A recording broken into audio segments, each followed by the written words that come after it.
on. More importantly than that was I think the disability of just, well, someone will pass you off. Well, that guy's crazy, or that guy's weird, that guy's strange. Most of them just think he's different. A good way to say he's really different than the rest of us. And so I'm still that way. In other words, some people will look at me and that's it. But I understand that I'm 58 years old now, and that's been going on for years and years. So usually if there was a clique of people, maybe in ROTC that I was in, or maybe in this group of people at work, or it could be, I'm usually the one on the outside. I'm always the one on the outside. It seems like I'm not the popular, I'm not in the clique. And so I got used to being sort of alone, very much so, from early. Like I said, I'll have one or two friends or people that believe in me, but the group think I was never there. That was the most difficult part, whether it be getting kicked out, trying to get kicked out of the military, whether it be just a popular group of people and, well, you ain't right. And that is kind of was the norm for the majority of my life, which that sounds sad, but I just felt I am who I am, and that's all I can be. All I can be is me. So I was thinking I just needed to just continue on my path, on my journey. Yeah. And I would say, through listening to you, I believe that there was a bit of discrimination in some way in terms of physical strength and all of that. And definitely everywhere you go, even in the workplaces, there's this thing of these different groups, and whereas there's this individual that always stands out, and in a way that isn't liked by everyone, but few people that, as you've said, that few people believe in you. And I would like to move from resilience to mental health and military services. So I want you to elaborate to me and to the audience between the mental toughness and mental health. You emphasize that you emphasize when it came to mental toughness. And how do you distinguish between mental toughness and prioritizing your mental health? Well, physical, to me, it was always tying in the physical aspects, because the physical aspects also tie in with mental toughness. So in the military, we have to be physically fit. And I was pretty good. I became better and better physically. I became probably in the top 90% physically among my peers because I worked at it. But that tied into the mental toughness of it. And then I never said anything about having a disability. That was considered a bad word.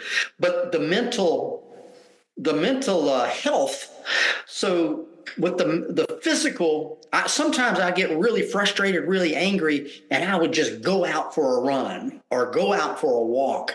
I come back in, I'm totally different, and so I would use physical training, and I still do it today to tie in with mental toughness and to mental health.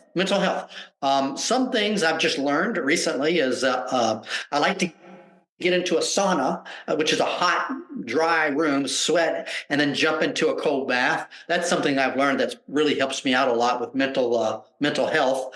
But there's many different aspects to sort of help you with your mental health. It's not one bullet fits all.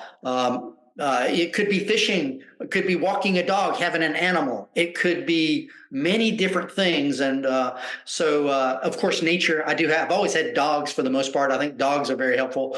But that's how my physical tied in. I think it's a direct relationship with me. Yeah. And I just want to say, in terms of still on the conversation of mental health and military service, transitioning out, leaving military after a long career might have been difficult adjustment for you. Did you experience any mental health challenges during your transition to civilian life. How did you address them? Yeah, that was tough. When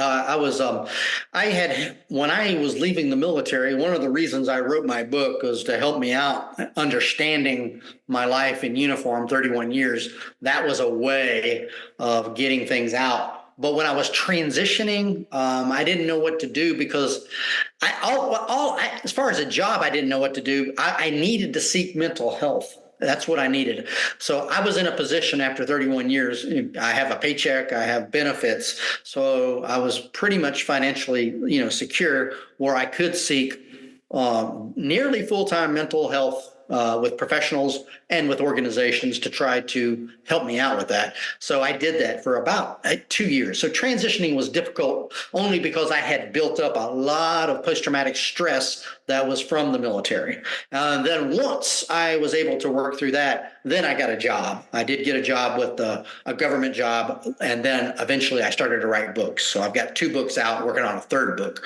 So I think that when you're transitioning out of the military, you need to find a purpose of what you want to do, and that may take some time because it's an entire lifestyle that you're changing. You don't even know how to dress in the morning because you've only wore military uniform. You don't know how to behave. Your language has changed. You've got acronyms. You may have problems because you were with a multi-billion-dollar corporation, and now you may have traveled all over the world, seen many things. Now you come back home, things might not be the same. You may have changed, or they may have changed. So the transitioning for most of us in the military is a tough road. Tough road. And I've heard. For example, before this interview, I think 2 hours ago, I had a guest that was also in the military, and he mentioned something fascinating in terms of he was scared that he will be one of those veterans that are homeless. And why do you think some of veterans become homeless? What would you say? What is the cause? I think a lot of the cause of them being homeless is, one, they've either got some mental issues, post-traumatic stress issues, they've got substance abuse issues, whether it be alcohol or drugs, just like a lot of people are homeless. And they may not have the patience to deal with, they have many benefits.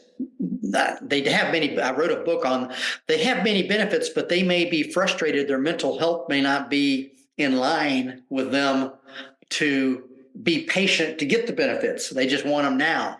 And the Veterans Healthcare Organization is a very slow, cumbersome process. So that they could have substance abuse issues. They could have mental health issues. The reason that they're homeless. Yes, I've seen that before. Mm-hmm. I just want to quickly move to the importance of vulnerability. And when it comes to writing books, it's something that vulnerability is one thing that one should consider when one writes about their own experiences in terms of mostly when it comes to mental health. Why do you think vulnerability is important when discussing mental health, especially for veterans?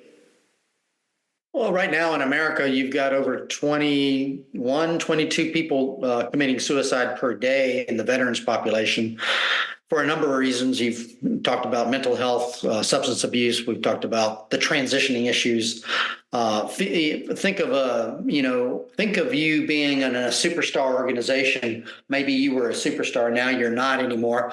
Maybe you have traveled the world. You've eaten foods from around. Now you're back home just doing.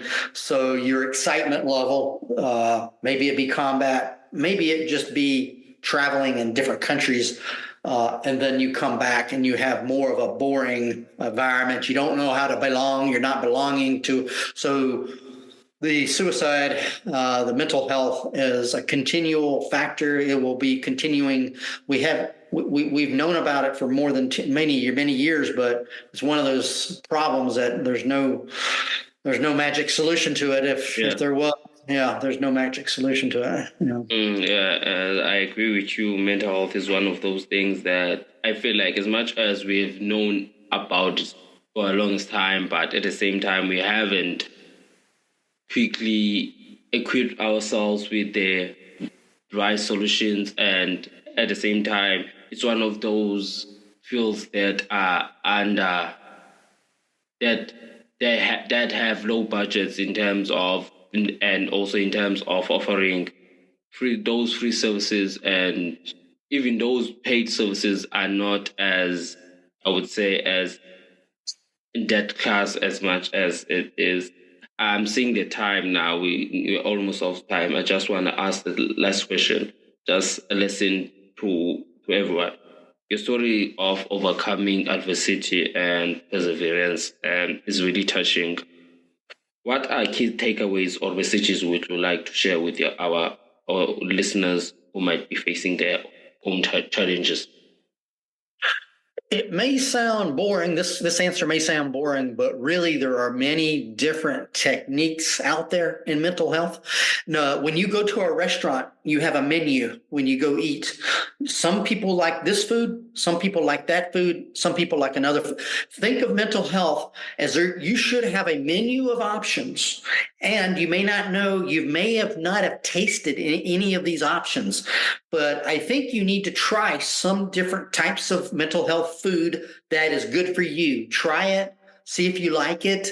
That's the way you need to look at it. I was on the phone with someone asking the same, saying, what are some other options out there? And we discussed some options of other things going, because it's science, it's developing, and there's many things out there, and I don't know them all, but I like to understand the menu out there. So I might need to try it one day.